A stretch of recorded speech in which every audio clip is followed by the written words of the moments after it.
When your state Department of Transportation proposes to expand a freeway in your city, what you often hear is, we need more lanes because the model says we do. Well, I've done a lot of traffic modeling in my consulting career, and I can tell you what models do well and what they don't. And I think a lot of what I'm going to share today is going to be pretty eye-opening. And my goal here is, by the end of this video, you'll have a better idea of how models work, how planners and engineers use them, and how you can critique bad roadway expansion projects that are happening in your city. So first of all, what are we talking about? There are several kinds of models we use in traffic engineering world, but what we're looking at today is what's called a travel demand model. And you might never have heard this term before, but trust me, if you live in a metropolitan area over 50,000 people, or often even smaller, there's a regional travel demand model that has massive influence over transportation and land use planning in your city. These models are super complex, so what I want to do today is give you enough of an overview to be conversant. But keep in mind, this is YouTube, not a 500 level engineering course.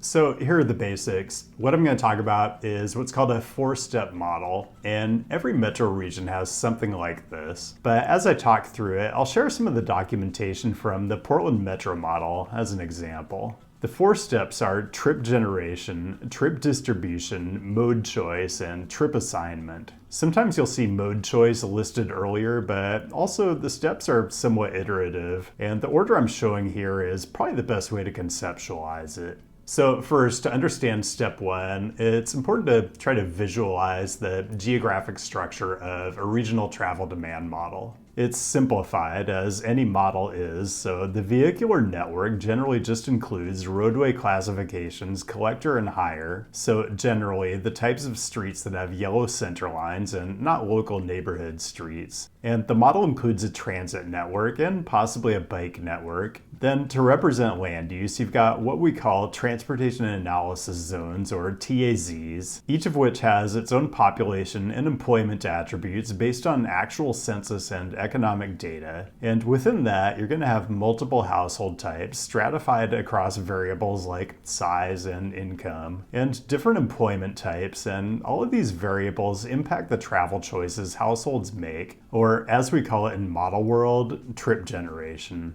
The result of this trip generation step is trips going to and coming out of each TAZ, categorized by type like work, shopping, school, recreation, because the trip type informs things like what time the trip happens and which destination TAZ a trip is likely to be paired with. Okay, now we're ready for step 2, trip distribution, and it is what it sounds like. The model is going to use a bunch of math and assumptions underneath the hood to figure out, for each TAZ, the likeliest other TAZ each of its trips is going to get paired with. Some of this is intuitive, like if there's a lot of office employment in a particular TAZ, it's going to attract a lot of that kind of work trip. But the friction of distance and travel time is a factor too, and yes, there is a gravity model involved. One thing I need to mention, a metro region will essentially have 2 models. They'll have one for the base year, or present day, and one for a future year, 20 or 25 years out, representing like the planning horizon. Let's stick with the base year for now because I want to talk about something important, which is that the base year model relies on lots and lots of real-world data. Yes, census and employment data, as I mentioned, but also, and this is critical, what's called a regional household travel survey. This kind of survey is an expensive undertaking. It's essentially a travel diary that gets sent to a sample of households, usually in the thousands. And the idea is to get a representative snapshot of the travel behavior of the region's households, the kinds of trips they make, how often, what time, what mode they use, and how all that relates to variables like household size, age, and income. You can see where this is going. The data from the Regional Household Travel Survey informs the underlying assumptions in the model, the probabilities and elasticities, and it gets used to help calibrate the model so it's as close as possible to reflecting actual base year conditions. Okay, step 3, mode choice. They use analysis from the Household Travel Survey to try to determine which trips from which types of households are likely to be by different modes. This is a good time to note that the model does account for internal trips, meaning trips that start and end in the same TAZ, but it assumes they don't hit the network at all. And it does account for biking and walking between zones. But what I really want to share is just how many different variables they use to predict which trips are going to occur on transit. What this is saying is mode choice is essentially a math problem, and people make their decisions based on things like walking access time, wait time, in-vehicle time, transfer time, how much the fare is, all these variables. I'd argue that this doesn't have that much to do with how actual human decision making happens, but I'll save that for later. And finally, number 4, trip assignment. And for this, I'm just going to talk about vehicular traffic. Keep in mind, for this, every link on the network has an assumed capacity for whatever the modeled time period is, usually a 1 or 2 hour peak, and every link has an assumed free flow speed. In uncongested conditions, assignment is pretty straightforward. Every trip is simply going to be assigned to the path with the least time cost, and capacity doesn't come into play. But that's not how the real world works, and that's not how models work either. Models account for the fact that every vehicle on the network imposes delay on every other vehicle. It does this by applying what's called a volume delay function to each link, so that the more vehicles that attempt to use the link, the more time it takes to traverse the link. The first iteration of this is always a mess, so the model assignment procedure will use algorithms to go through lots and lots of iterations, reassigning trips to different routes until it reaches some kind of equilibrium or convergence, where essentially no trip can be better off by taking a different route. Okay, so nothing I've shared so far has been really that objectionable, in my opinion. The problems all come when we get to the future year model. So let's look at it. The idea is it has the same structure as the base year model, same TAZs, and then you might have a couple different network options, a no build which assumes the exact same transportation system you have today, and a build network which has all the new projects over the planning horizon that are likely to be built. The really big difference in the future year, though, is what's going on in the TAZs. Your metropolitan region likely has an overall population projection, generally growth, over the planning horizon that has to be allocated among all the existing TAZs. Determining where to assume all this growth is going is actually an intense multi-jurisdiction coordination. Another thing I haven't mentioned at all: metro areas don't exist in a vacuum, so there are assumptions about trip generation from what we call externals, essentially highways coming into the metro area, and you pretty much always assume some level of growth for those too. So you can see where this is going. The population and employment are higher in the future year. The traffic from externals is higher in the future year. The projections tend to err on the high side, just to be conservative. And that conservative approach is pretty consistent across just about every aspect of transportation planning and engineering. For example, the assumptions and equations that determine mode choice are basically the same in the future year as in the present. In other words, it essentially assumes people will behave the same in 20 or 25 years as they do today. Now, when you're making billion-dollar investments on behalf of the public, a conservative approach sounds prudent. The problem is, when the model you use to analyze potential transportation investments assumes everyone is going to behave the same in 25 years as they do today, it's kind of a self-fulfilling prophecy. Let me show you what I mean. Not only does every metro region over 50,000 in the US have a travel demand model, they also have a regional transportation plan that lays out all of the major investments that are likely to be funded over the planning horizon. All of this, including the conservative approach I laid out, is part of federally mandated planning requirements. Let's look at how this plays out in Portland Metro's Regional Transportation Plan. Keep in mind, Portland has, purportedly, one of the most progressive MPOs in the country. I think I've actually worked with like half the people on the acknowledgements page at one point or another. They're almost without exception people who want the region to be more livable and less car dependent. So that makes it all the more disturbing when you go to Chapter 7 of the RTP, which talks about outcomes. This is basically where Metro's modeling team has coded the $28 billion of transportation projects into the model network, rerun the 2045 planning horizon scenario, and gets output showing how the modeling results from including all those projects compare to the region's adopted performance targets. I'm just going to focus on one of these, mode share. The RTP aims to triple transit, bike, and pedestrian mode shares relative to the performance targets base year of 2010. So if we go to Chapter 7, that means we need to be hitting 12% transit, 22% walking, and over 10% biking by 2045. Well, when they ran the model with $28 billion in new investments, I don't even want to say the results fall short because that's a massive understatement. It shows that whatever they're investing the $28 billion in, it just doesn't move the needle at all. I'd just point out that if your region is assuming like 30% population growth by 2045, and your model is assuming that basically the same proportion of people are going to drive as they do today, then your model is definitely going to show a whole ton of roadway congestion in the future, and your RTP is just going to be absolutely loaded with highway investments. These RTP documents and all the analysis and public outreach that go into them are hugely expensive undertakings, and it just seems to me that we should expect them to be something more than self-fulfilling prophecies of the worst kind. Okay, in a minute, we're going to take a look at how this plays out on a particular project, not in Portland. And I'm going to give you some takeaways so you can do your own critiques of regional planning processes in your own city. But first, brief reminder to connect on all the usual websites to keep up with the latest. I have at least one kind of big event brewing for later this year, and I'm likely to make tickets for that available on Patreon first. Also, Patreon is probably the best way to get a heads up on my travel itinerary, either way. Speaking of travel, Edmonton, Alberta, July 17th, and this one's being put on by Paths for People, an advocacy group that's all about making Edmonton more livable and less car dependent. How am I going to say no to that? Link down in the description.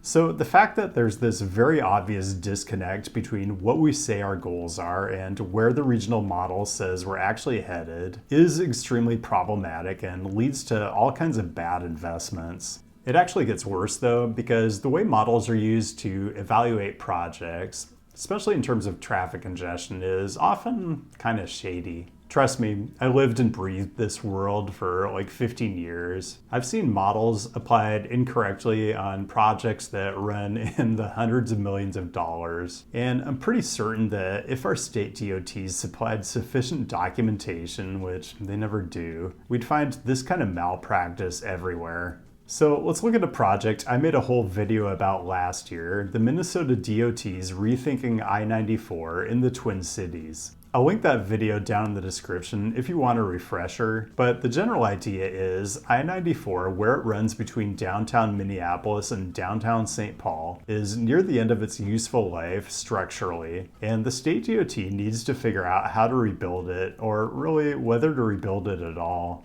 In the video, I advocated for the multimodal boulevard concept, which is described and analyzed in this report from the advocacy organization Our Streets. Well, fast forward to this past December, and MnDOT is already telegraphing that they intend to take the at-grade boulevard options off the table. Why? Well, Our Streets got a hold of the evaluation matrix the state DOT is using to decide which options to carry forward, and it looks like the rationale for not including the at-grade options is they're bad for quote-unquote mobility, which seems to be narrowly defined as mobility for drivers.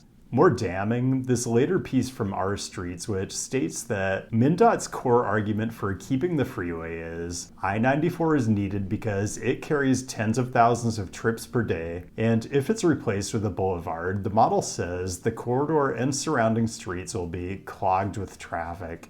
To make sense of this, let's go back to our four-step model. There are lots of ways you can edit and rerun a model to try to forecast conditions with a variety of alternatives. The least labor-intensive way is to simply delete or add links to the model, or edit the capacity or speed of the existing links to represent the project alternative you're looking at, and then rerun the assignment. You don't revisit any of the other steps, so it assumes all the same driving trips are happening between all the same TAZs. And in the case of the I-94 Boulevard option, if you did this kind of model run, you would definitely get lots of traffic diversion away from the I-94 corridor and more congestion and delay.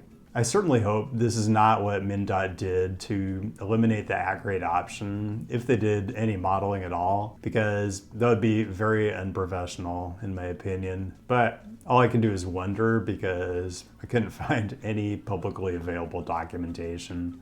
A more acceptable way to do this analysis is you go all the way back to step 2 and you rerun the trip distribution with the recoded project in place. Now your model is going to account for the fact that people will make other destination choices and other mode choices in response to network changes, which with the boulevard should include better multimodal options. When you redo the trip distribution, you get an updated trip table, which is basically the origin destination matrix that you feed into the assignment step. You're going to get a more useful result with this. Ideally though, you'd go even further and grapple with the fact that not only are people going to make different travel choices under the boulevard scenario, they're going to make different location choices too. This is true for any freeway related project. Freeways have long-term impacts on residential development patterns, but specific to I-94, part of the boulevard concept is that the footprint is much smaller, so it opens up developable land for new dense residential.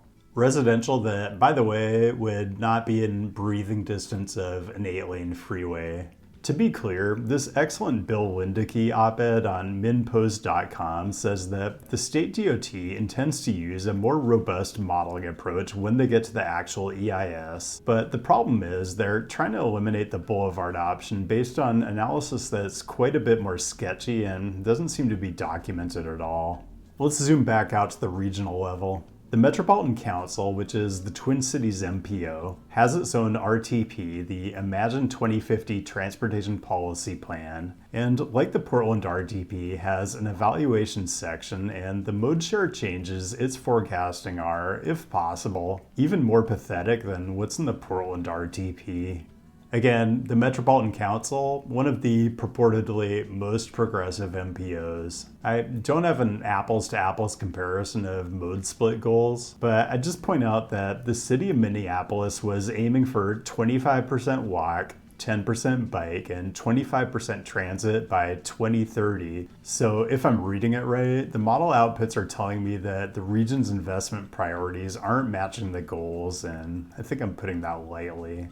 If it seems like I'm singling out Portland and Minneapolis, yeah, I am. And it's because if metropolitan regions like those ones have this level of disconnect between what they say their goals are and what their models are telling them we're actually on track for, you can only imagine what it looks like in other US regions. I think a helpful thought exercise here is if you took all the mode choice equations and elasticities from a model in Portland or Minneapolis, and then transplanted them to a Canadian city with higher transit mode share, not even Vancouver, BC, but like Calgary, Alberta. And my guess is those kinds of model assumptions would massively underestimate people's likelihood of taking transit, not because the service is that much better. That part would be accounted for in the model, but because people in Calgary think differently about transit. It's cultural, but we cannot change culture by doing business as usual. Instead of trying to chase traffic congestion with roadway capacity projects, what we should be asking is, what are the cities that already have the mode split we say we want